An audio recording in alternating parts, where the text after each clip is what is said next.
الله الرحمن الرحیم. نن به تاسو په شاپ کې یو لسم نمبر کلاس په دې کې مونږه په فلټر باندې کار کوو سیده. نو فلټر به مونږه څنګه اپلای کوو. نو فلټر د پاره زه راځم اول یو نوی پیج کولاوم.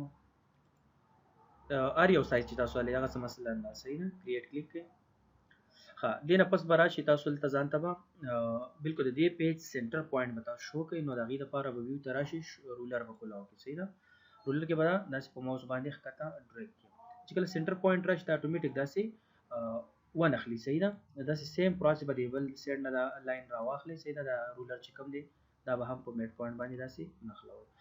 بیا به داسې چل وکړئ چې را به شي دلته به راولي الکټریکل مارکیو به راولي او دا به د دې په سنټر پوینټ باندې به دا ډرا کړي.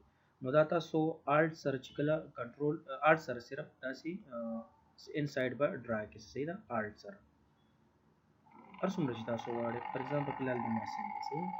د دې نه پس به بیا تاسو راشئ ګریډینټ ته. په ګریډینټ کې همدغه کلر ټیک کړئ.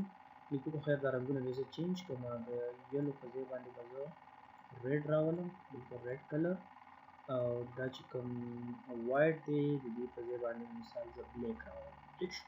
او ټو کلر شو دا به وکړو. دې نه پس به بیا بره د هغې نه سیکنډ چې کوم اپشن تاسو ته ښکاري دا یو به راواخلئ او د دې انسایډ به دا داسې ډرا کړئ تر ایزي پورې ټیک شو. مطلب داسې یو شی په لوګو. اوس تاسو وګورئ ریډ کلر زموږ سره انسایډ د سرکل دی او دا بلیک بهر دی. نو که دا تاسو د دې الټه کول غواړئ دا به زه کنټرول زیډ کړم بر وګورئ ریورس اوس به د هغې الټه کار وشي صحیح ده. ډرا کړئ انسایډ. نو سور رنګ زموږ سره بهر ته رالو او بلیک انسایډ رالو. خو نه مخکینی چې کوم یو دغه د ټولو زبردست دی صحیح ده. دا ریورس به زه لرې کړم همدغه مخکینی چې کوم یو موږ راخیستی و همدغه یو صحیح. دا به داسې ډرا کړي.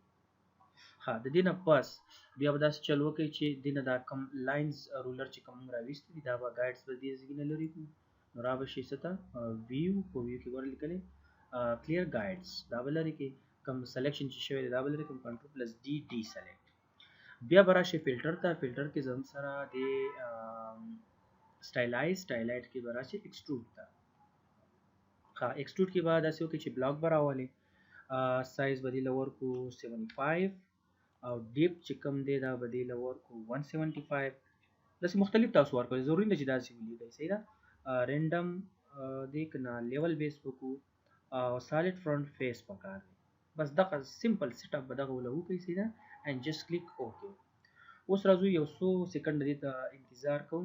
نو ګورو زموږ سره به یو ډېر زبردست شیپ مخې ته راشي او د دغه کوم سیټینګ چې موږ د دې لپاره وکړو دغه به په دې باندې اپلای شي.